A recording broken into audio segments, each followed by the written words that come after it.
the great state of Michigan. Podcasting across the world and beyond. Across the world and beyond. It's the Easyspeak at Speakesy330 podcast. A podcast that will go in depth on local and national news, ranging from sports to beer and barbecue. We've got you covered. Get ready for Ain't My Money, Not My Problem, where we'll make the picks, you make the money.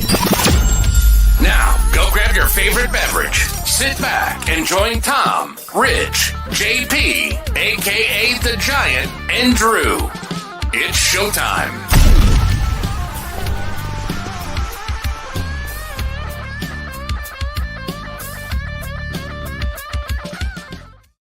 Yes. It's Sunday night. You know what that means. It's time for the Easyspeak podcast. We want to thank everybody for tuning in tonight or listening on the podcast platforms. We're glad to have you. And if you've been with us in previous shows, the intro looks a little bit different. We about 2 months ago, we decided to put some money together. Actually, Rich put some money together and had a voiceover guy put an intro and then other things together. And this was before Drew departed the show. So in honor of our new member, Tim, he is taking the place of Drew. So if you caught the intro, it said, not Drew in the lower right-hand corner. But ironically enough, they're both Buckeye fans. So, I mean, I don't know what happened if they fell when they were young and hit their head and got confused. But anyways, love you, Dad, because he's a Buckeye fan. But anyways, we got a fun show for you guys tonight. We're going to talk a little Tigers. Boy, it was a disappointing weekend, losing 2 of 3 to get to San Diego. Rich, who unfortunately isn't with us today, he's got other commitments. Ryan is doing a private tryout for another baseball team, so he is occupied with that. We're hoping maybe he pops in at some point. But it was myself, Rich, and JP went down to the ball game yesterday. We were pretty excited for it. Downtown was rocking. And, well, they lost by almost 2 touchdowns. So we'll get into that. We'll talk a little bit more as far as, what we expect from them moving forward the rest of the season. And then we're going to do a mid-segment rapid fire. I'm going to spit out some team names and see if they're buyers, sellers, and the new invented word that JP brought up, stay putters. So we're going to hit on that. The Washington Commanders, the sale of their team has been finalized. We're going to discuss maybe the future for that team, maybe a name change, maybe a new stadium. We'll see. So we'll hit on that. And this week we're going to dive into tight ends and running backs for our fantasy football preview.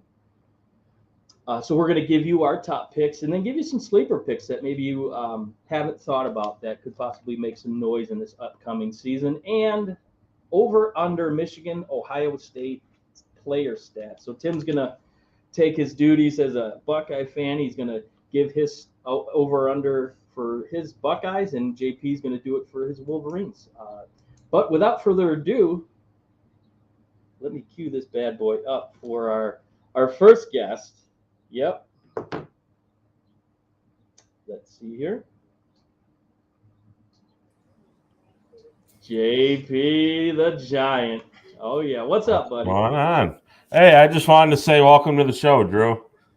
No, that was my first time seeing that introduction, man, and that's pretty cool. I like that. That was really good. I put that together the other day, and I had a few extra minutes today, so I've got a couple other surprises for you guys. Good. Excited about this show, and we're going to talk to Tim. Tim, what's up? Tim, Drew, whatever your name is. We know you're a Buckeye. Yeah, whatever the hell your name is. I don't mind being Drew. He seems like he knows what he's talking about. Seems like a very intelligent person. Yeah, well. I'll be Drew for the next hour and a half. We actually, Rich actually reached out to that guy about possibly doing a audit, we'll say, and take his name out and put Tim's in, but he wanted a whole nother bunch of money. So decided, well, you know what, we'll make it work. So I'll be Drew. It's fine. Yeah. So We're going to get right into this. But actually, before we get started, I'll give a shout out to JP and my former co-worker, Joe Lara, a.k.a. Lax Racks. He's doing some music now in his free time. And he's going to be putting together some beats and different things for us that we're going to integrate toward the show and some of our socials. So I want to say what's up to Joe, and I understand he does listen to the show and enjoys it, and I'm glad that he does. And we're excited about kind of joining forces. I'm going to help him out, and he's going to help us out. So before we get started, I really wanted to say hello to him. And it's been a couple years since I've seen him, so I got to get out and say hello to him. So, but like I said in the beginning, we're going to talk some Tigers. Rough weekend. As you can see, there's a picture of us pregame. We were all smiling, having a good time pregame. Are you FF rough? Oh, well, I mean, the Tigers were. I wasn't. I don't think any of us were, but the Tigers certainly were. Feeling the old rough, so to speak. Yeah. But it's always a good time. We met at the Tin Roof, and that place is just out of control. I mean, it's a little bit of Nashville in downtown Detroit, which is really nice. It's really good to see. I mean, we got down there at like 3:30, 4 o'clock, a couple hours before game time, and it was bumping. So, JP, talk about your experiences down there for that game and the expectations. Yeah, it was a little hot when we got down there. We got the Tin Roof. We started having some drinks. We kind of bogarted a table and kind of made it the speakeasy table there at the Tin Roof. The lines to get into the stadium are very long for the Turkey Stearns throwback Negro League jerseys, which we all got, which is pretty cool, which is hanging up down here. Well, I don't think any of us will fit in the jerseys that we got because they ran out of the bigger sizes. So expectations from the game, Friday, obviously the Padres got out to a lead. Tigers fought back. I said, okay, Manning's starting. Let's go down to the game. They put Manning in the game. He pitched pretty well. And boom, weather delay. Next thing you know, we're all getting shooed up into the concourse, buying $13 beers, wasting money. And then, we come back down from the concourse after the weather delay. And what do you know? It's Mason Englert, who gets rocked for 5 runs. And then they brought in the other kid, whose name escapes me right now, who should still be in Toledo. And he got rocked as well. So I think we left at the top of the 8th inning. There was nothing more to see. It was time to get home. Kind of hungry and kind of wanted something under $80 to eat. So we got out of there. Yeah, I seen a stat today that Englert was the first pitcher to give up 10 hits in like 2 or 3 seasons. I mean, I don't know what AJ was thinking keeping him in there, and so it was disappointing. But we got down there and got into the Copa about 45 minutes to an hour before the game. Went up to the Miller Lite Landing, which used to be called the Pepsi Porch, and to our surprise, they have happy hour prior to the start of the game, which, I mean, $5 for 16-ounce Coors Light Miller Lights. Man, I'm telling you, it was cheaper to drink in there at that point than being over at the Tin Roof. But we all took 2. Oh, we were double fisted. We took advantage of those. We ended up 8 drinks was under $60, which was insane. So but going into the game, it just, you looked at this, seeing that the Tigers had won 5 of their last 7. Yeah, they took 3 or 4 from Kansas City. Yeah, they're in last place, but still, they did it on the road. They took care of business after taking 2 or 3 in Seattle. So there was a lot of high hopes, a lot of high expectations going into this series. Yeah. And it was going to define, in what my opinion was, how the future of the team was going to kind of unravel, we'll say. Are they going to be buyers? Are they going to be sellers? Are they going to be stay putters? You know, I think a lot was riding on this weekend, and we learned a lot about this team after, this disappointing weekend. They did play nice today. Alex Faedo pitched 7 innings, only gave up 1 hit. He He was really good. That was probably his best outing as a Tiger pitcher in his career. And, he was called up from Toledo to make this start. So it'll be interesting to see if he stays up with the team or if they send him back down. But Tim, I guess I'll start with you. Now I think the picture's painted. I think we can all sit here and agree that I think this is probably the end of the road for the hopes of a Central Division. Are there any players on this current roster, on the roster today, that are untouchable, we'll say? I would say Riley Green's probably the only untouchable player you have. Even Torque at this point, he's up and down. It's a roller coaster with him. So if you could get something for him, I mean, it's worth a shot. We're so far from being competitive that if you have something someone wants, get rid of it and start building your farm system for the future. Yeah, I mean, I put together a list here. You got Green, you got Torkelson, and maybe Matt Manning's untouchable, but the other three I would trade if you get an offer for. It would take. Casey Mize still alive or no? Yeah, he's still alive. And he's been with the team, which is really actually nice to see that even though he's not playing, he's still supporting the team. But I put together this list of I don't see, because these are the core that they're going to build on. Manning prior to last night's start didn't look so bad. He coming off an injury, which is probably the reason why he didn't come out after the rain delay. We were pretty disappointed, but you don't want to take any chances with this guy. So and Scuba's been good. We really don't know what Mize is yet. He showed flashes last year. So 2 years ago, right? 2 years ago, yeah. I mean, and before he got hurt last year. So, but it's the what if, it's the ceiling. Where's it at? It's hard to tell at this point. But I want to go back to Friday night's game and the situation that happened in the ninth inning. You got Josh Hader on the mound. It's the bottom of the ninth. He's probably one of the hardest throwers in baseball, one of the top closers in baseball. They decide to pinch hit Zach McKinstry with Miggy. Comes off the bench. Miggy, who clearly can't hit fastballs anymore. Right.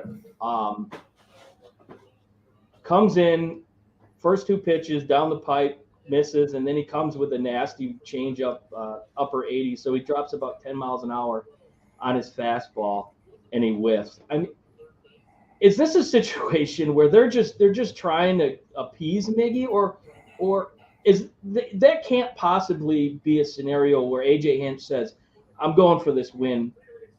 Miggy, you're up." JP.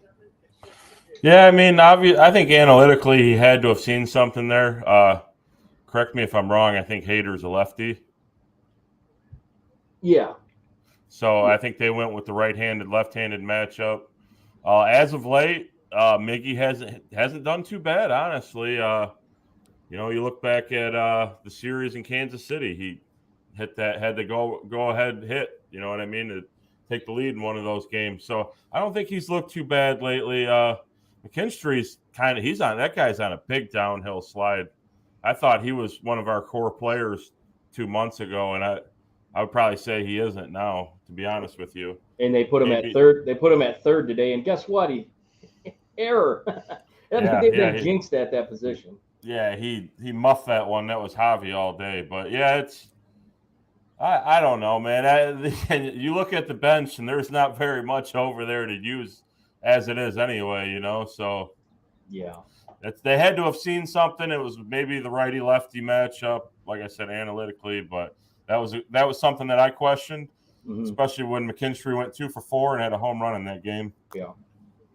Yeah. I mean, you said, they don't have a whole lot other than what they have on the field. I mean, they're kind of pinching to get players that are actually Major League Baseball players. Half of this roster is AAA at best.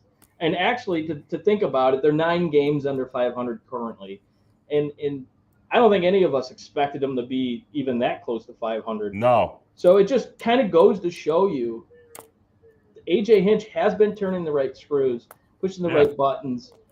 to get these guys that really have no business winning. You know, they're not going to have a winning record, but they're playing competitive, good baseball, and they showed what their abilities were today.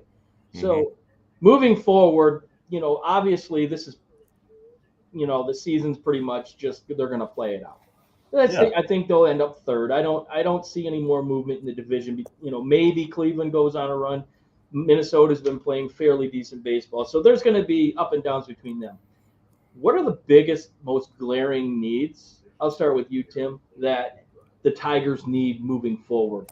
A third baseman that can hit and produce at least probably 20 home runs a year, probably 70 to 80 RBIs, and then probably another outfielder. Personally, I would take Miggy's $30 million and go get you 2 at-bats middle of the order once his money comes off the books this offseason. And there's going to be money to sell or money to buy. Will Chris Ilitch open up those purse strings? It remains to be seen. He certainly did for Javi, which was currently a big mistake. But JP, what are some of your areas of need that they need now to make this team better? Well, I mean, you're looking at it down the road. You're going to have about $50 million to play with, and I'll see for the last few weeks now. I've been talking about a second baseman every day, and an everyday third baseman for sure. You got to solidify those 2 pieces in the infield. Andy Ibanez has been okay, you know what I mean, but he's not an everyday player. And they've kind of shuffled whoever they can get to play third base over there this year. It's been Maton, it's been McKinstry, it's been numerous different amounts of guys. They need a third baseman. You got to have a good third baseman. And I think another outfielder, I do like the combination of Kerry Carpenter, Matt Vierling, and Riley Green, obviously. But I think if you can find somebody better to get in there. I like Carpenter and Green going forward. I'm probably not as high on Vierling as I was 2 weeks ago. It's been a roller coaster this season. But I think that he's a guy that you can have on your big league roster. But $50 million can go a long way to finding 2 or 3 everyday players, in my opinion. If that's the way they decide to go. And then maybe even another long reliever for the bullpen because the setup, I like Foley as a setup guy. Lang has his moments. I've loved Tyler Holton, but they need that long relief guy when their starting pitching starts getting into trouble that, can kind of keep them at bay for a few innings. Yeah, I mean, Englert was that long relief guy. Yeah.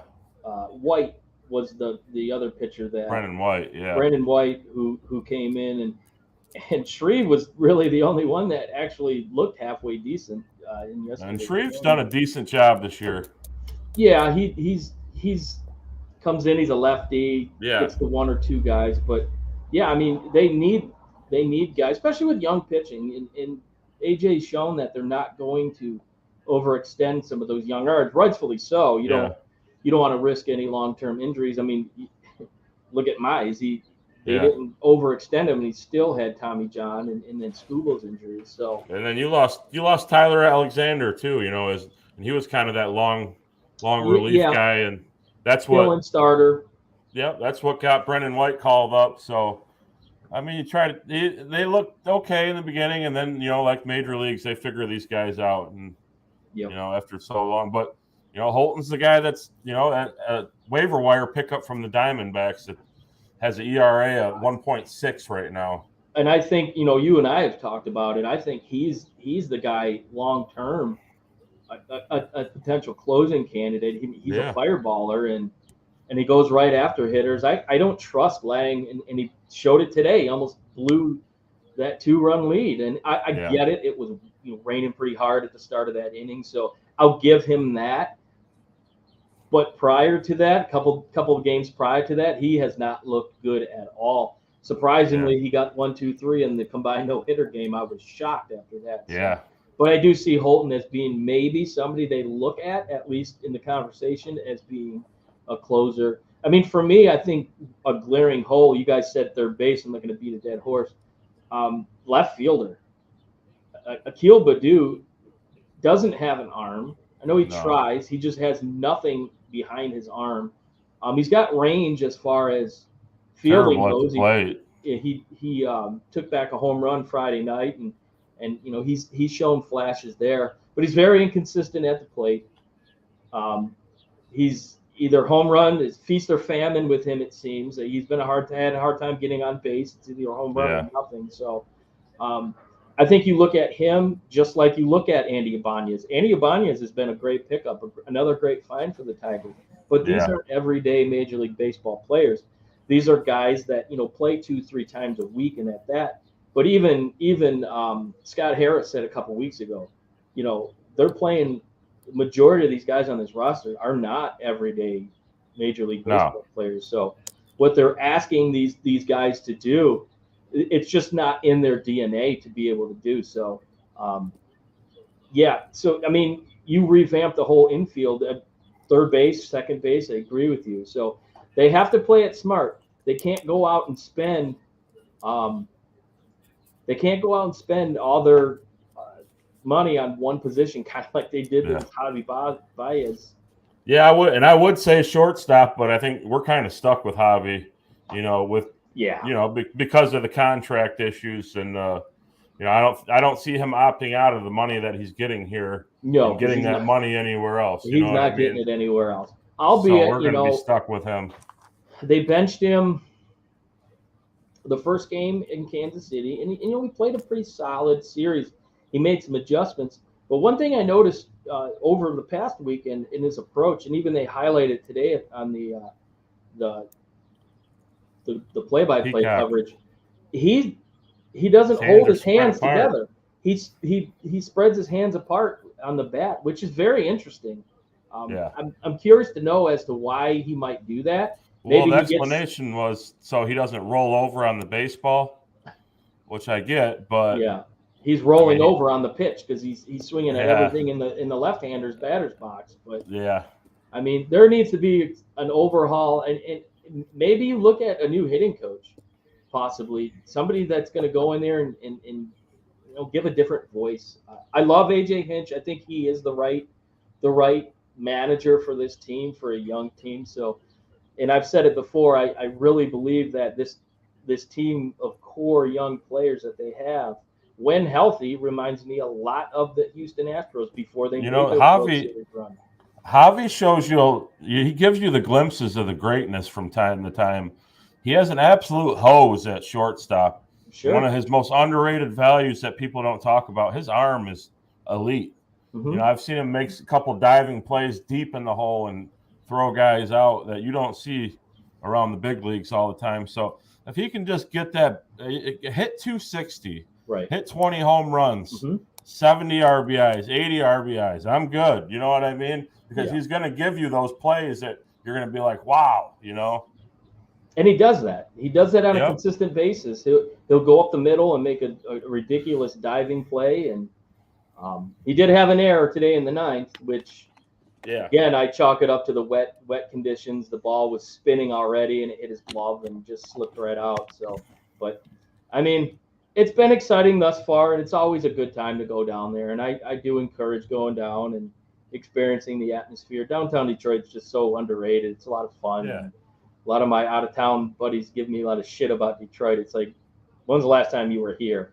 And their answer isn't the right answer. Oh, it's about 20 years ago. So if you've been here 2 years ago, there'd be a big change. So, but we're going to move on to rapid fire. We're going to do teams that might be on the precipice of a playoff run, or maybe they're looking to cash in for the future. So I'm going to pop some teams up on the screen, and Tim, I'm going to start with you. Who we saw this week in the San Diego Padres, buyers, sellers, or stay putters? I would be buyers if I'm them. They have the pitching talent, the hitting talent to put a run together. I know they were 10 games out last I seen from first, but I mean, we just seen what they're capable of, scoring 2 touchdowns on the Tigers. So, did you catch Juan Soto's second home run Friday night? Almost hit the Silverado parked up in dead center field on the fountain. Unbelievable. Yep. I mean, the talent that they have, Why they're 10 games out is beyond me. But yeah, so you say buyers. JP, the Cubs. I think the Cubs have to be buyers. They need another bat in the middle of the lineup. Stroman and Steele have both been good on the mound for them. But I think they just need one more guy. They have a pretty good lineup. And like I said last week, I expect them to gain a lot of ground. But if I'm the Cubs, I'm a buyer. JP, I'll stay with you here. The Red Sox. The Red Sox are a fringe team. They're probably a buyer too. Yeah, they need some more. They need some more pitching. Their pitching's kind of hamstring them a little bit this year. I'm going to go with buyers. Tim, this is a team that showed lots of flashes in the first half, and they're still kind of in the conversation. Buyers, sellers, or stay putters? If I was Miami, I would sell. You're 12 out of first place in the East, and you started off so hot. I think they're coming back down to earth a little bit. I just don't see them rebounding to make the playoffs. Yeah, they've got a lot of pitching that could probably get them some really decent major league talent or decent prospects in return. And I'll stick with you here with the Guardians. If I was Cleveland, I'd buy. You're in the AL Central, worst division in baseball, maybe in history. You're only 3 games out. I would buy and try to make a run. All right. My dad would really enjoy that comment for sure, because I'm pulling for the Guardians just on his behalf. So, JP, these boys always seem to open their pocketbooks, and it never seems to end. They're always spending money. What are they going to do this trade deadline? I would be a stay putter I'll be the first stay putter of the day here. The Dodgers, they have a good rotation. You got Freddie Freeman, you got Will Smith, you got all these guys. I'm a stay putter if I'm the Dodgers. I like their roster. And I'll stay with you, JP. The Cincinnati Reds. This is America's team. That's a stay putter. They have all the young talent. You're not giving away Steer. You're not giving away Dela Cruz. You're not trading away McLean. They got a good young, solid foundation that's going to compete in that division year in and year out. I'm staying put.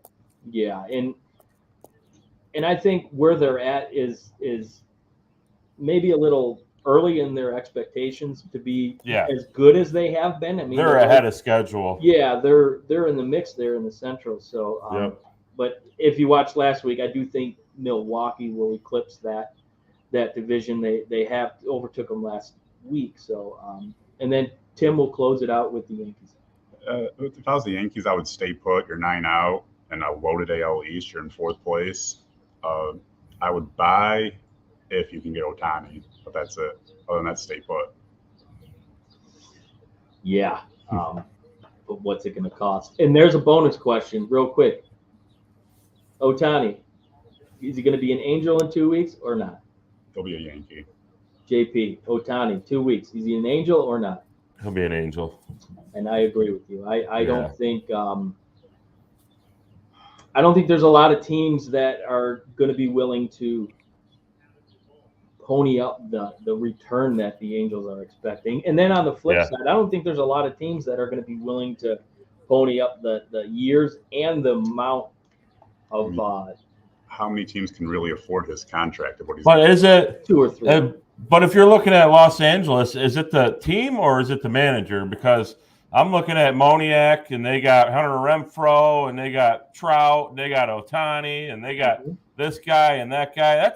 They have a big league roster that should be in contention for the playoffs. There's no reason, even with Trout out. I think Nevin's gone. They got to find a legitimate manager, and I don't see a team in the majors that's willing to put up as much as you're going to need to get Ohtani mid-season. There's no way. And the other thing, a lot of teams are shying away from the 10-year deals. I mean, you look as far as in your backyard in Detroit as an example of why long-term deals just don't work. I mean, we paid for Miggy for the 3 to 4 years after he signed that contract, and the 6 years thereafter was all kind of a throw-in, and then you see the end result. So, and then they turn around and get Javi Baez for 7 years, so they're kind of stuck with that contract.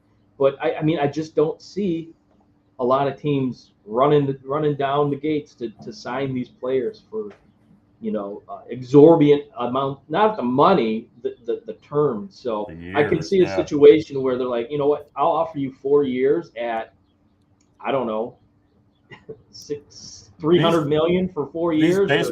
These baseball deals are getting obnoxiously long for no reason. Yeah, I mean, they're overspending for the now, and then they don't think about the years after, and we're feeling it right now. The time is ticking as far as Miggy's going. So from baseball to some football, we talked about earlier. The Commies, the Washington Commanders, Dan Snyder no longer the owner. We were talking pre-show.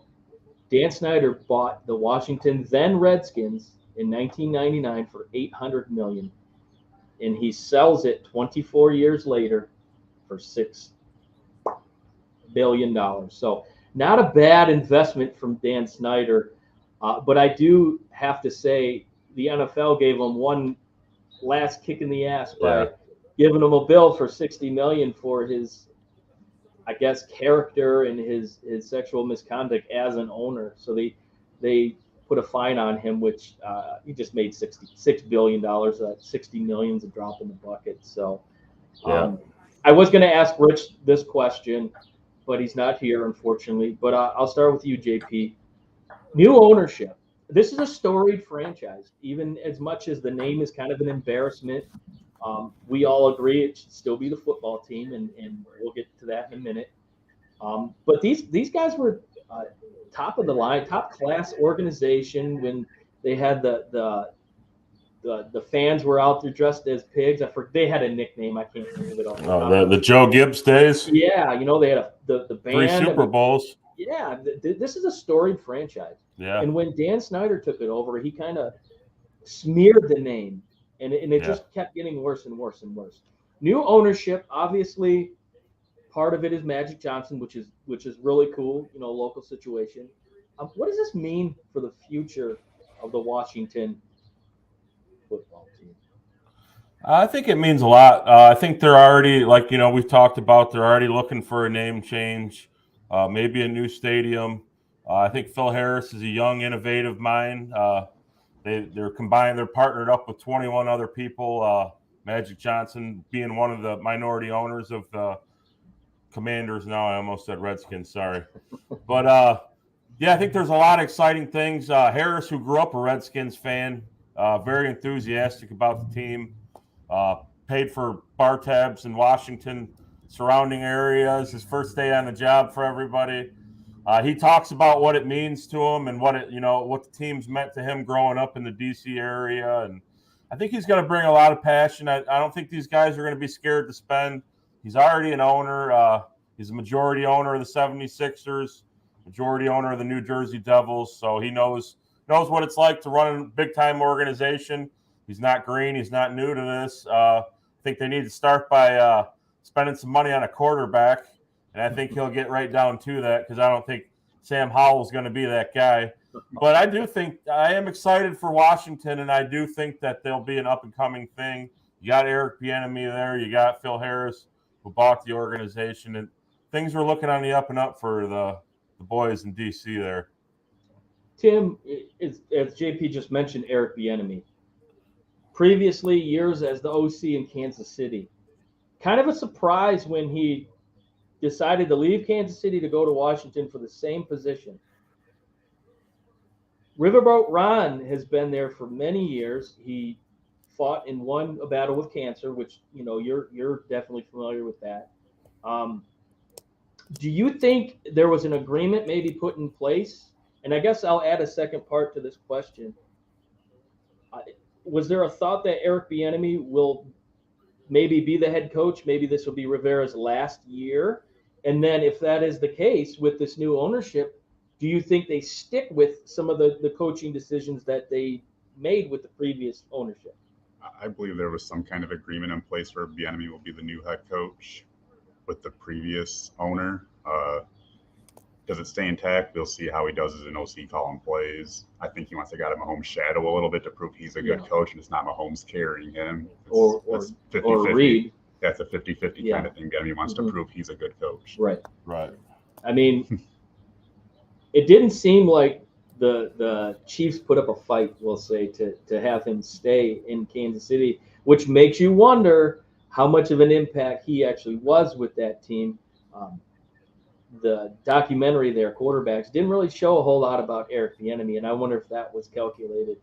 But as I kind of hinted to in the intro to this set, maybe a name change. And according to Fan Nation, the Commander Country, which is the Commander fan news site, we'll say part of Sports Illustrated, Magic Johnson, one of the new owners in Josh Harris's group that purchased the team from Dan Snyder for $6.05 billion, confirmed that a potential name change could be on the table after the upcoming season. What do you think? I mean, we sat here pre-show and said it should still be the football team, and anybody I know that's a fan of football kind of said the same thing. This is a really weird name that they picked. I'm not sure if they went with the fan vote or whatnot, but do you see a situation, JP, where they come in and they just revamp name from Washington? Yeah, I was never a big fan of the Commanders name in the first place. I kind of thought they should have stayed still with the football team. I think they can come up with something better than this. I can think of many other things, some inappropriate that Commanders is tied to, and it's not a football team. Right. Right. No, yeah, it's all new innovation, new everything, all the way down to the W. Maybe they change the colors. Who knows? You know what I mean? Yeah. Something new. I mean, there's no traditions in the NFL. If you want to revamp it, just do away with the logo, do away with all of it, and do something new. The logo is very, very generic. Just looking at it, it just looks. Hey, we're checking in. We're checking in on our own show. One could only think that that's our good buddy Rich Chiaspa. Checking in from the baseball. It looks like the W. It almost reminds me of the WM from Wayne Memorial, the high school I went to.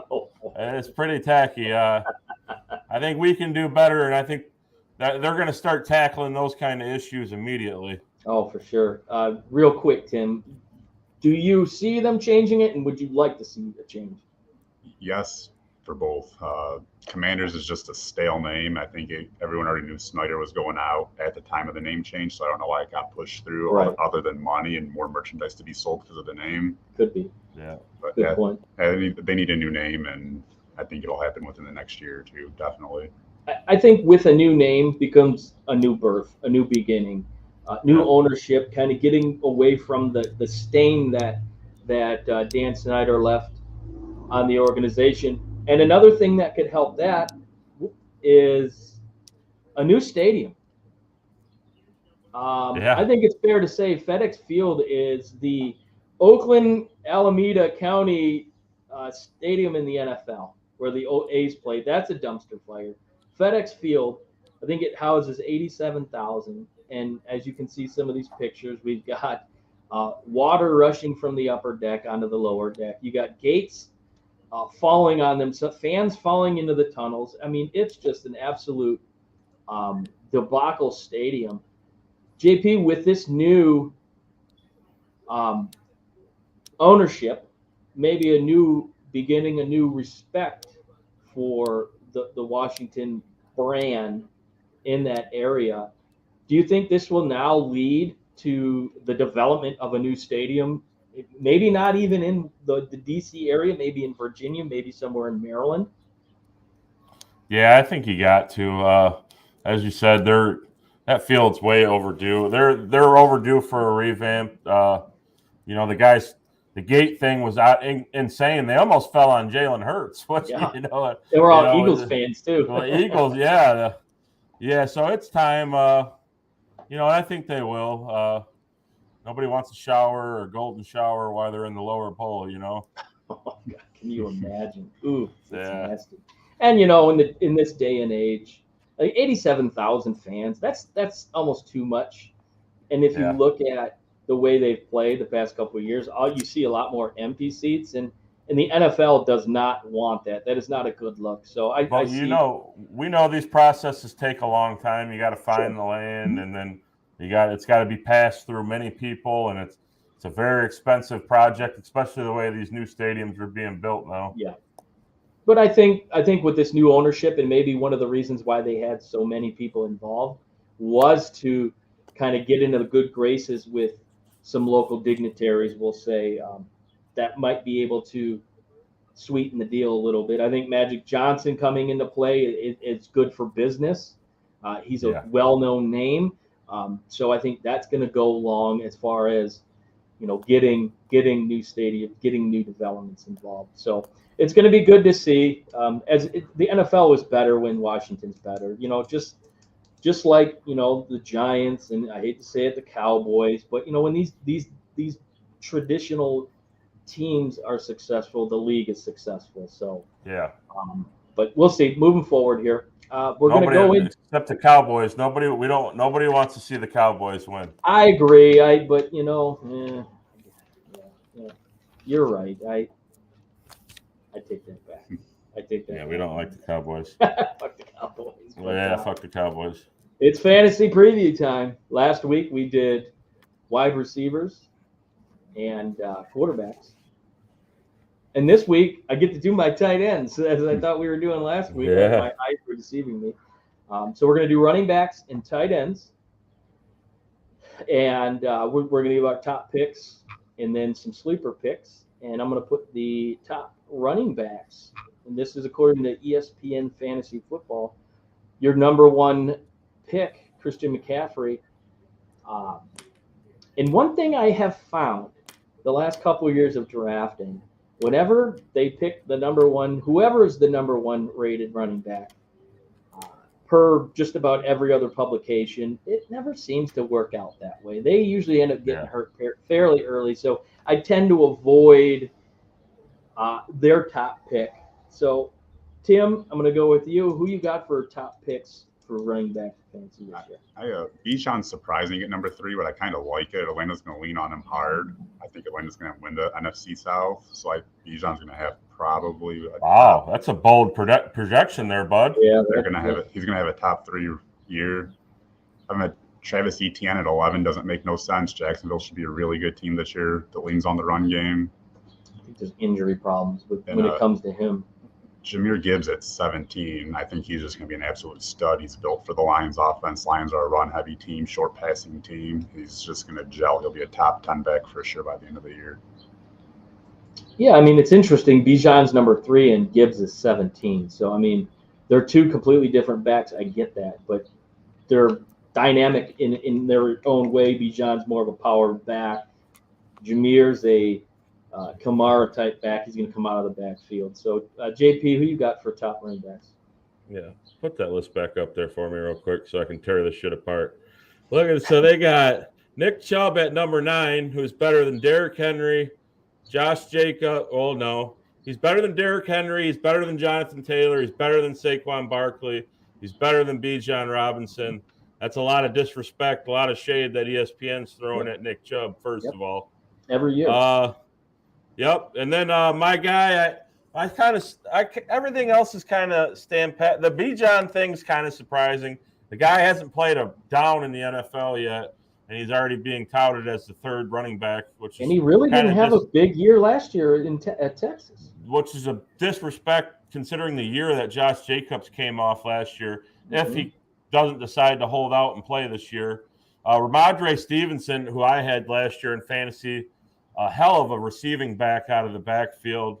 Another guy that Kenneth Walker at 16 has potential to jump. He had 1,000 yards and 9 touchdowns last year and didn't really come on until about quarter way into the season. Yeah. I think if he can improve his receiving out of the backfield, he's going to be a guy that's going to be in that top 5 talk towards the end of the year. He's a guy I really like. He's a sleeper. So look for him in your drafts this year. I think receivers are going to be prioritized more than running backs. I think running backs have always been the first thing off the board. I think that's getting ready to change, even in fantasy. The NFL is changing in that regard. Yeah. So you've got a sleeper of Kenneth Walker. Do you have any other sleepers you want to mention? I like Alexander Madison, too, from Minnesota. He's a guy that in spot action, Dalvin Cook had, numerous health issues over the years. And in spot action, Madison always delivers in fantasy. Anybody that's a fantasy football veteran knows about Alexander Madison. And I think now that he's getting all the snaps, I think you're going to be getting top 10 production from Madison. Yeah, that's a fair estimation. Obviously with Justin Jefferson on the team, he's always going to get the priority as far as the ball concerned, but that also opens up the door to other guys getting more reps, we'll say, and more yardage production. Tim, you got any sleepers that you want to talk about? I kind of gave it away already. Jahmyr Gibbs at 17. Yeah. Like I said, he's going to be Alvin Kamara type top 10 back. Depends on the league too. If it's PPR, he's going to have a lot of catches. So Jahmyr Gibbs will be a top 10 back for sure. Yeah, I'm excited for him. All indications are, first off, he signed a contract, so he's in camp. There's no holdout. That's always the first and foremost, the most important thing. And athletically, he's gifted. And for them to go and grab him at 12, and more teams were he wasn't going to be there at 15. Bottom line, he was going to be gone. So I'm really excited to see where he's going to end up at. But for me, my top picks last year was Jonathan Taylor was the number one guy. Everybody was clamoring for him, and he just didn't amount to much. He got hurt early on, and that was a problem. I think this is Jonathan Taylor redemption year. I really see him coming out and having a really solid year. This is year 3 in his NFL career. So this is the year that he's going to make his move. His contract situation to be coming up here in a year or two. So I think this is really where you start to see Jonathan Taylor shine. He's kind of the face of that football team right now, and he's a good back. He's at JP. You and I watched him play at Madison. We found I've seen him in person. First and foremost, live, and boy, oh boy, that was ugly. We're not going to talk about that. And you hit on it too, JP. Nick Chubb is probably the most underrated football player in the NFL. Not to mention running back. He's the most underrated football player. Did you see him lifting weights? Oh, 600 He got about pounds. 800 pounds on the bar. The bar looked like an upside down U, and he's just putting this thing. He is an absolute beast. Yes, he is. And I don't see any situation where he doesn't get the majority of the reps in Cleveland. And he's a really good first half season fantasy player. He kind of tapers off toward the end of the year because he takes such a pounding. And you look at Cleveland's situation in the previous couple of years, it's been Nick Chubb and nobody else. So he's been the kind of the factor in that team. You shut him down, you shut the Browns down. I think that's going to be a little bit different with rub and tug looking good in camp and Amari Cooper. Right. I mean, and they're going to have a little bit more of a dynamic offense. Yep. We'll see. So Nick Chubb definitely is a player that has never gotten enough respect. I think I took him in the 6th round last year in our draft, and I got a couple chuckles, but I'm like, hey, he just performs, and he did. He helped me out big time. One more side note on that list, so you look at that list, and I think we can officially announce the death of Alvin Kamara because he is nowhere near anywhere in that list. Well, is he going to play this year? Doesn't he have some? I think the off-field issues and the court cases kind of got to him. Mm-hmm. But it's for so long, fantasy owners, we've been used to seeing Kamara in that top 10, and he's officially gone. What he did 2 years ago was ridiculous. But this is the Derek Carr redemption year in with New Orleans, and they're gonna take home the South. Yep. I mean, the NFC South is like the AL Central. Dirty Birds year. 7-9 might win that division. Tim's awfully high on Desmond Ridder over there. Oh, he certainly is. He certainly is. But I'll give my sleeper running backs here real quick. Here's a guy, rookie last year, he was well on his way to potentially being the offensive rookie of the year with the Jets. Breece Hall, dynamic running back. He was kind of coasting, we'll say, and then he hurts his knee, and the rest is history. So I look for him with an Aaron Rodgers offense, with the offense that they potentially have. We'll see if they can put it together, but on paper they look pretty good. So I think Breece Hall is going to be a big factor there. And here's a guy we're familiar with, and he's going on a team who has a top 2 quarterback in the NFL, DeAndre Swift. I look for him. With their back, they had Sanders is gone. He's with the Panthers now. So I think he's going to get a lot of action. And clearly, when you have a quarterback that's very mobile like Jalen Hurts, that poses a lot of opportunities for running backs out of the backfield. Swift is good at that. He showed that was one of the big things he did well here in Detroit. So not a lot. Did you see the latest CBS reports yesterday that the Eagles may be interested in Josh Jacobs as well? Can you imagine that backfield? It's going to cost a lot of money. It's going to cost them a lot. I mean, he's with the they have the draft capital to do it, though.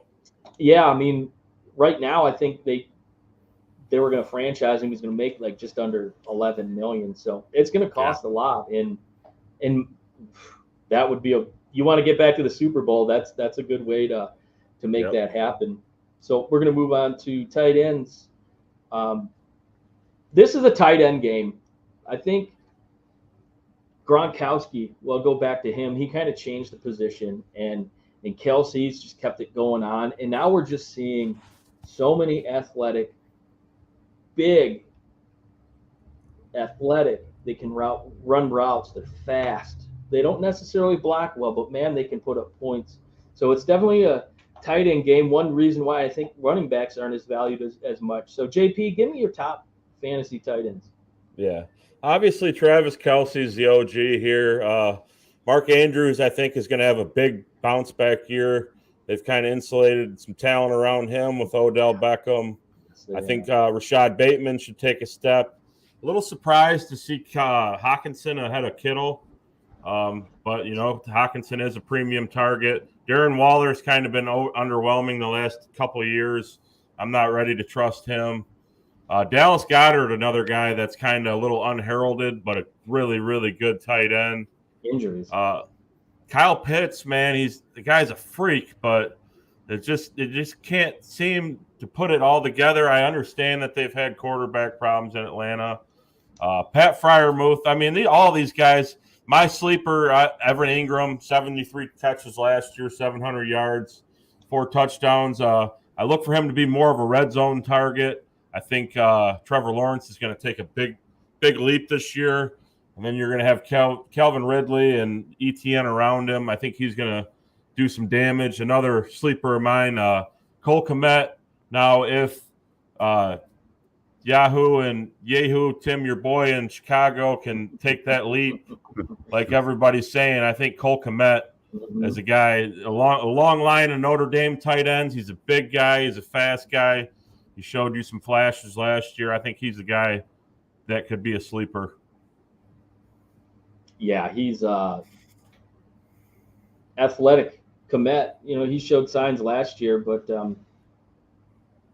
you have Justin Fields running for his life. He's got no offensive line. Tim, who you got for top fantasy? George Kittle at 5 is disrespectful. He's easily number 2. Now, do you think maybe that's just because of his health situation? He can't seem to put together a full season, or maybe a little bit, but he should be above Waller and Hawkinson, no doubt. Kyle Pitts at 7. He's going to be a top 5 tight end for sure. He's just a freak athlete, following the theme there with Atlanta. He's going to be Desmond Ritter's outlet. Mm-hmm. The tight end at 17, I'm not going to butcher his name, from Tennessee. He's going to have a good year. Chigozie Okonkwo? He was having a breakout year at the end of last year. I think he's going to continue that pace. Say that 10 times. And, he's not on the list, but at number 30, Laporta from the Lions. Lions love the short game. Wow. So he's going to have probably being ranked 30. If he's top 15, that's a breakout year. Well, I mean, you look at Laporta, that is definitely a position where Detroit had to. So yeah, I mean, 30. That seems really low for him. I don't know. Maybe because he's a rookie. We'll see. Who you got as a potential sleeper?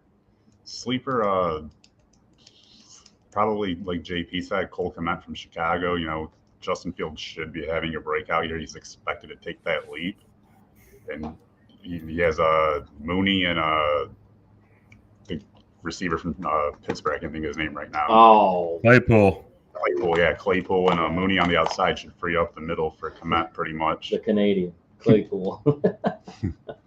For me, that my top tight ends. Excuse me for my lips there. I agree. I think this is Kyle Pitts' year to either make or break. This is year 3 in his career. he ain't got no quarterback. Yeah, that's true. I mean, he hasn't. Everyone was talking about, hey, he's the next Kelvin Johnson. He's kind of built like Kelvin Johnson. Very underwhelming. Very underwhelming. Yeah. And I was a big proponent of him coming into Detroit when they were drafting a couple years ago. I'm like, that. Yeah, I know they're consistent of taking tight ends, and we're all sick of it, but this might be a guy worth taking. Glad they didn't. Dude, Glad they didn't. I think Atlanta's going to be in the Caleb Williams sweepstakes, and that's probably the best thing that can happen for them. Because Desmond Ridder is not an NFL starting quarterback, dude. They said the same thing about Tom Brady in 2001. Dude, that's an outlier. That's a once-in-a-lifetime type player. Desmond Ridder was taken in the 4th round. Dude, who is he throwing? Who the hell is he throwing the ball to? There's nobody around Pitts. That's it. And then they're putting all this merit into a rookie running back. They are going to be trash. Yeah, it's going to be a tough season. I agree. But fortunately, he plays in the worst division, so we'll see. So this will be the make or break year for Pitts. And I disagree with you as far as Waller goes. I think him leaving Vegas is a good thing. I think him going to New York, a new place. You look at Danny Dimes, especially if Barkley's not there, they're really going to rely on him. And I see him being kind of what their receivers did last year. Not a whole lot. And I think it's one of the biggest reasons why they didn't go very far in the playoffs. Although, he looked really well in the first game, which got him a major contract. But I think Waller's going to be the guy that he leans on, just like you said about Ingram. Ingram's going to be kind of the X factor down there in Jacksonville. Goldilocks is really going to be looking to him to, when he's in trouble, if he's being rushed out of the pocket, you have a damn good tight end there that could be capable of making the plays. And I think they're the same quarterbacks. Not one and the same. They're very similar where they're both very athletic. And I think Trevor Lawrence has a better arm, but Waller's definitely somebody to look into. Hold on before you move on. I've had Waller each of the last 2 seasons in my fantasy leagues, and he has been totally underwhelming. Yeah. He had a great year in 2020, but he has been underwhelmed. Ever since he signed that extension, he's had a lot of injury problems too. Yeah. But new place might help him out, in a new system, and maybe a better quarterback. We'll see. I don't know. Yeah. But here's some sleepers. I think Dalton Schultz leaving the Cowboys is a really good situation. You're under the microscope in Dallas. You drop a pass, you are enemy number 1. He's going to Houston, and he's going to Stroud's outlet. CJ Stroud is going to use him as a security blanket. He's very athletic. He's a great route runner, and he showed flashes the past 2 years in Dallas. And frankly, I am surprised Dallas let him go. And even down the street to Houston, which was actually kind of surprising to me. And then here's another guy that's been, he's kind of been in the conversation. He has some good games. He has some bad games. But I think a lot depends on the quarterback situation. I think David Njoku is somebody who you're going to look at to help Deshaun Watson, a.k.a. Rub and Tug, to really lean on. And God knows we don't need anyone leaning on Deshaun Watson. But here's a guy that's got hands. He can go up and get the ball. Will Njoku ever live up to his first-round billing, you know? And here we go. I think the common theme with a lot of my picks today have been it's put up or shut up. This is, defining moment in their careers. And that's usually when players do their best contract year. They're on the verge of, will they get re-signed or not? This is when they kind of shine. So I kind of went with that approach with my picks. So we'll see. I was waiting for one of us to say Luke Schoonmaker. He is going to be the Cowboys' starting tight end. Right. I mean, I think another year in college would have done him well, but he actually was graded really, really well coming out. I mean, they were excited to get him. They were high on him, and they were excited enough about him not to re-sign Dalton Schultz. So it says a lot. But then again, that puts the bright light on him. That puts a lot of pressure on a rookie going into probably the biggest hotbed fan base in all of NFL. So, but yeah, I mean, there was quite a few Michigan Wolverines taken this year, which was exciting, which leads us into our next segment, folks. College football. Boy, it's coming up. It's coming up. Can't wait. So we're going to go over under for player stats for the good guys and for the bad guys. And we all know who the bad guys are. Just kidding. Love you, Dad. So we'll start with you, Tim. We're going to put up this graphic here, and you compiled this list of player stats over under. I think these are your speculations. Yeah, my speculations. And then what they did last year, or in McCord's situation, what he has done in his career thus far. So go ahead and give the rundown and what you think, Tim. Kyle McCord, I'm going to take the over on both. Ohio State's pretty notorious for plug-and-play quarterbacks under Ryan Day. They have a historic receiving core potentially, so I think he's going to have no problem with those receivers. Running backs, I try to throw out, realistic numbers, but I think both those guys are going to go under. I don't think either one of them are going to be running back one by the end of the season. I think it's going to go to Dallas Hayden, he was doing really good when they were injured last year. Marvin Harrison Jr., Tom used the term earlier, next Calvin. There he is. Give me the over. Rebecca, I'll take the over. Fleming, I'm going to take the under. I think he's going to step back a little bit. Hall Jr., probably a projected top 15 pick. If he wants to live up to that billing, he better have over 6 sacks. I think Jack Sauer is going to be a under, probably a little bit of a bust. And then JT, I'm not going for his last name because I'm not butchering it, probably over 6 sacks. He had a coming out game against Penn State. And this music's really making me happy. But yeah, that's my over and unders for Ohio State. They have Ohio State projected at 10.5 wins. I'm over definitely that. I don't see where the second loss would come from. And if it does come, you have to fire Ryan Day. Oh, wow. Well, we all think that if he doesn't get fired, the fan base is gonna go after him. The guy will only be like 57-6 at that time, It's different down there. You got to beat Michigan at least once every 2 or 3 years. You figure that when you're born on third base, but we won't go. I mean, Harbaugh's not far off with that saying right now. Hey, I'm not a fan of Harbaugh. Anyone that's ever watched this show knows I'm not a fan of Harbaugh at all. So, all right. Well, thank you for those predictions there, Tim. JP, you are up, my friend. Yeah, JJ McCarthy. I think he's going to go over 32. I think he's going to take a big time step up this year. Over 25 touchdowns. I think that they're going to get more people involved. As Harbaugh mentioned, what the young kids say, everybody eats this year. Corum, I'm going to go under 1,400 yards. I think it's going to be more of a 1-2 punch with him and Edwards, which leads me to the next one, Donovan Edwards. I think he's going to go over 1,000. I think they'll both be right around that mark. I don't think that they're going to try to kill either one of these guys. I think they're going to try to hold on to them for the longevity of the season. Colston Loveland, over 500 yards.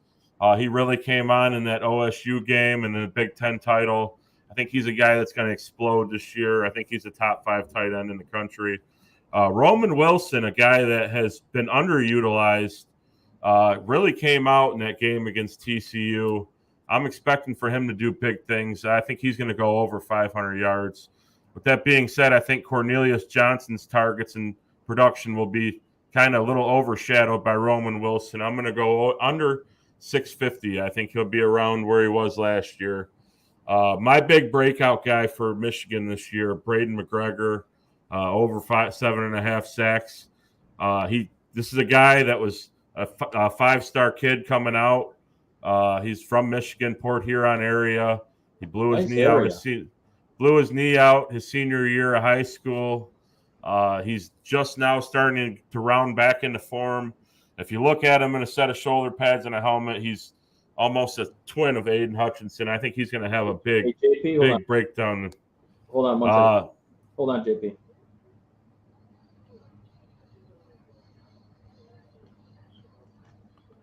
There we go. All right, so on to the next one.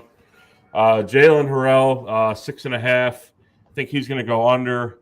I think Josiah Stewart, the transfer from Coastal Carolina, is going to take a lot of snaps from him. Josiah Stewart was a guy that had 12.5 sacks at Coastal Carolina. And then Derek Moore, a sophomore from Maryland, who got a lot of playing time last year. I think he's going to get a lot of playing time on the edge too.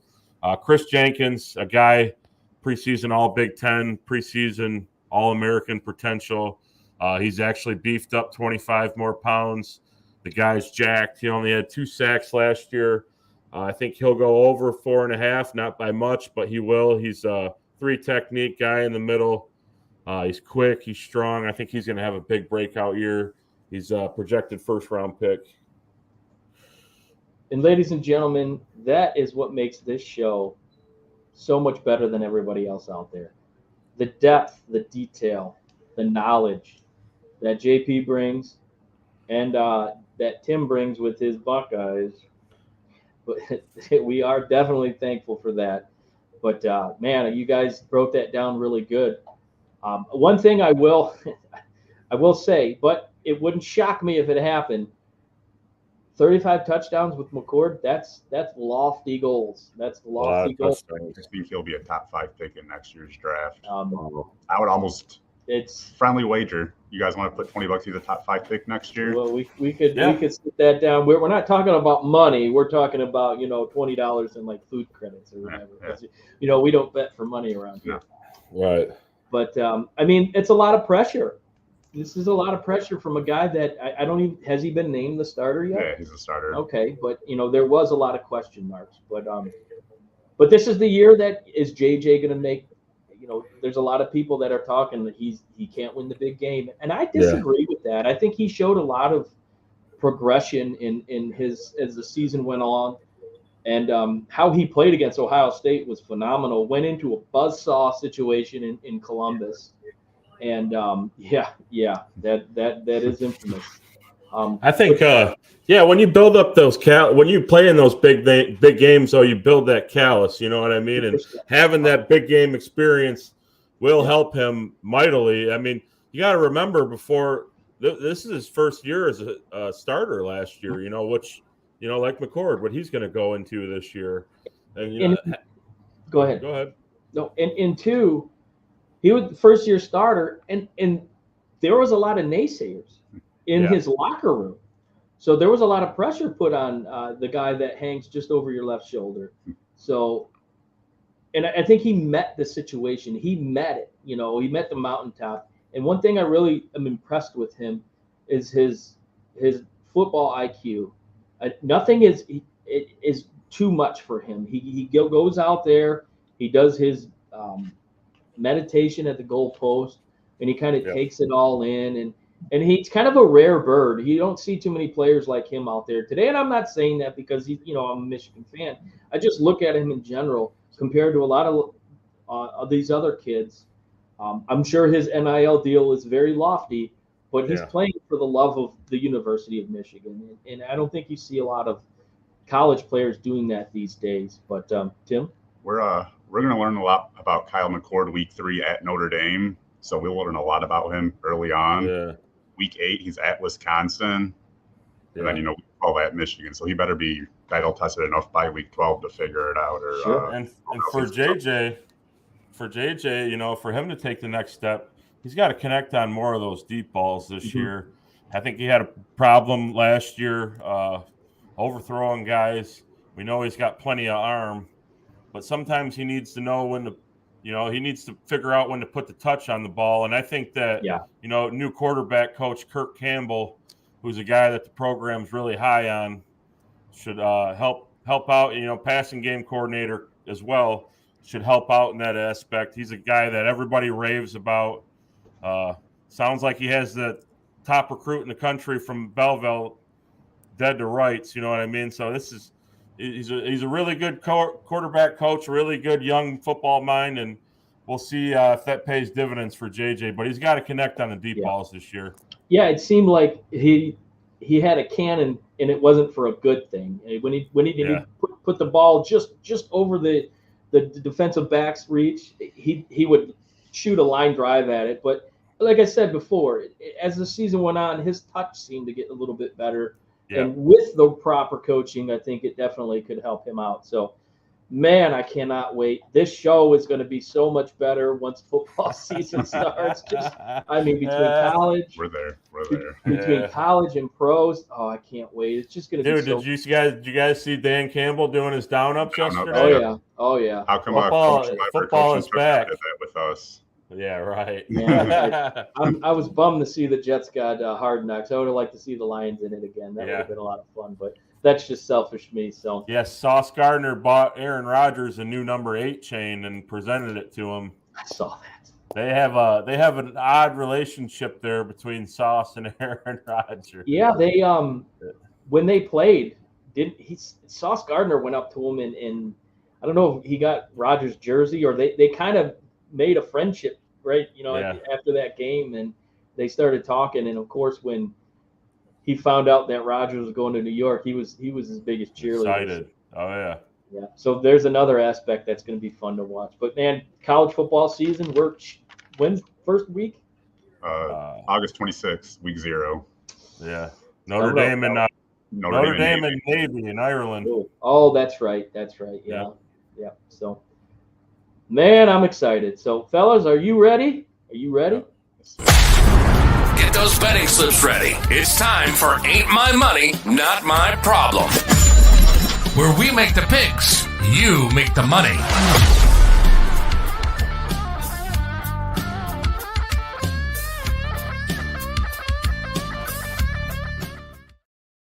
Oh, yeah. You know what time it is. We give you the bets. You open up those apps, throw a little money down. Who knows? If you win, throw us a little bone. JP, it ain't your money. That's not my problem. What you got? All right, I'm going to the Diamond tomorrow. Rangers versus Astros money line. Astros still trying to get healthy, trying to get right. Rangers coming off of a series with the Dodgers this weekend where they look pretty good. I think they're going to keep rolling in that game. And then Reds money line versus Brewers. So the Brewers swept the Reds in a 3-game series after the All-Star break. That was in Milwaukee, correct? Yeah, in Milwaukee. We're going back to Milwaukee. Okay. And I don't see them taking 4 games straight from the Reds. So you combine those 2 picks, the Rangers and Reds money line at plus 297. All right. Tim, it's not your money. It's not my problem. What you got? I have 2 of them. I have a UFC 291 next week. I have a 4-leg parlay. I have Derek Lewis, Kevin Holland, Alex Pereira, and Dustin Poirier all winning at plus 1164. And then my futures is Ohio State over/under wins 10.5. Hopefully my better half's not listening, but bet the mortgage on the over. So something tells me she's listening. Sell the 401 for that, but I think that's a ridiculous. Busted. Take the 1 loss. If you guys want it with Michigan, take it. But I don't see them losing too. No way. Yeah, well, that might be a safe play. We'll see, and maybe we'll hear from the better half. I'm sure she'll let you know that that's not going to happen. I'm locked out of the house. So yeah, right. Tom, can I come back over? I don't know. All right. So it's not my money, so it's not my problem either. So I'm going with a 3-legger, although DraftKings would not let me put this into a parlay. So USC over 10 wins. The over-under's 10. I'm taking the over plus 100. I'm going with the Huskies of Washington. The over-under is 9.5 wins. I think this is the sleeper team of the year in the Pac-12. Wow. I'm taking the over at plus 125. And this one was shocking to me. Big Michael Penix fan, huh? Well, he's like a 15th year senior, coming off. I think he's got 2 replacement hips and knees. I'm just kidding, but He's got a rocket arm. He showed signs last year, man. He looked really good, and I think he only gets better. So again, that one was 9.5. The over under. I'm taking the over at plus 125. And like I was saying, this is the shocker one. The Colorado Buffaloes over under wins. You ready for this? 3.5. Give me the over at plus 120. 3.5. I mean, if that is what Vegas thinks about Coach Prime in his first year at Colorado, after all the hooting and hollering going on, all the transfer portaling going on, man, that's disrespect. I don't know. They must not believe in him. That's a toughie though, man, because they just did a complete roster overhaul, and I think it's going to take Prime a little bit of time to get some guys in there and a little bit of sustainability. You know what I mean?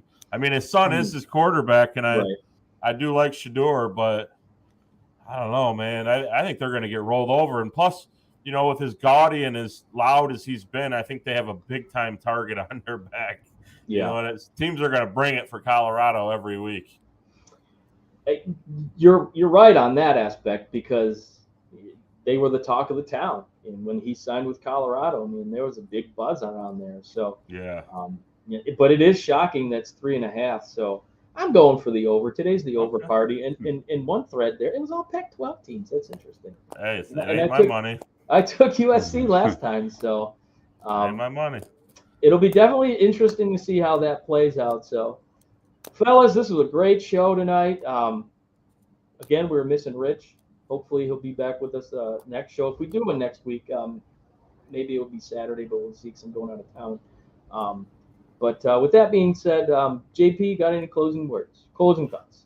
Yeah, I just wanted to touch on the NFL veterans returning to training camp yesterday, and how that warms the cockles in my heart to see football back. It's back. Our show is going to change big time. Like they said, the new House Divided segment coming soon, Michigan, Ohio State. It's going to be a big, and we're going to lead up all the way into the final game of the season. It's going to be epic. We'll talk about it every week. We're going to hit it on it every week once the season starts. We're going to track both of these teams closely. And I'm just looking forward to it all, man. Back in our element. You know what I mean? And it's our time. These last couple shows have been good. Been having a lot of fun with it. Things seem to be clicking now, and we finally found a decent fourth partner, Tim. You know, thanks for showing up. I know you got to wake up at early, you know, with the Roosters to go to work and whatnot, and you still find a way to make it on here. But people need their beer. Damn it! People need their beer, and you're supplying it. So, but yeah, everything's all good over here, man. That's it. That's all I got. And every week it seems like it gets harder and harder to come up with something new to talk about. So. But we find a way to make it good. Trying to find a way to touch on the things that excite me and make me happy, and football is certainly one of that. Sorry, Melissa, that football is coming, and you're going to have to sit through all this as if baseball season hasn't been enough. But yeah, that's it for me, guys. Sweet. Tim, any closing thoughts? JP said it best. We made it. Football season's here. Thanks for listening. Thanks for dealing with us through the summer slow seasons. Next week, we'll be talking about the Hall of Fame game, maybe. Brandy, if you just heard what Justin said, sorry, football season's here. That was his saying, not mine. Just listen to him. And next week, guys, if you hear this, we'll be giving away some Lion tickets. So make sure you tune in next week. Yes, for sure. My closing thoughts today are, I do want to thank Tim for jumping on board and being our fourth host here. I almost said guest, because he's not a guest anymore. He made it to the intro. Tim was basically our first really loyal listener. He was there like clockwork, and even when he came in late, he admitted, I feel like I'm punching in late for work. So Well, we're thankful for that, and we took notice early. And when the time came for an opportunity to bring somebody else on board, yeah, he's a Buckeye fan, but he's got a wealth of knowledge, and he's dedicated, and that's all you can ask for. He's got his own family. It's Sunday night. It's not always the easiest time to go. JP, this is his schedule because he works night shift. I was there with him. Thank God I'm not anymore, but I understand his pain. So we work around his schedule. So being able to take our situation and make that part of his and be loyal, he makes the drive out to the Speakeasy every Sunday. And that's dedication. And what he is doing next week, he is a season ticket holder. He is putting up a preseason game tickets for a Lions game. And again, I mean, I'm thankful. I know I speak for JP and Rich. That's awesome. And we couldn't be more excited to have him on board. And your sister, JP, great crew. I agree. They make me look better. So, but no. So look for trivia question next week, and we're going to be putting it on all of those socials throughout the week, getting everybody excited about next week's show. So, oh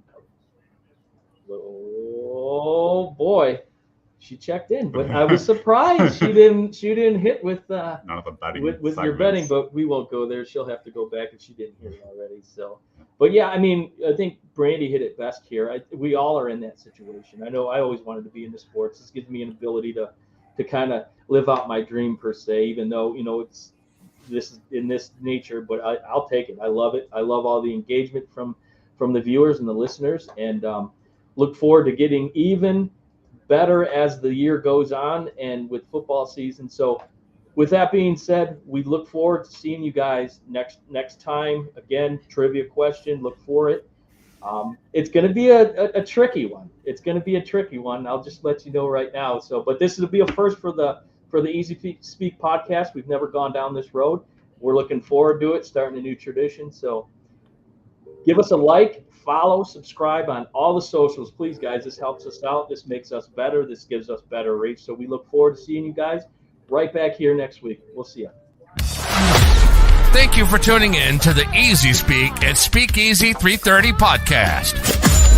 Don't forget to like, subscribe, and follow us on Facebook, Twitter, and YouTube.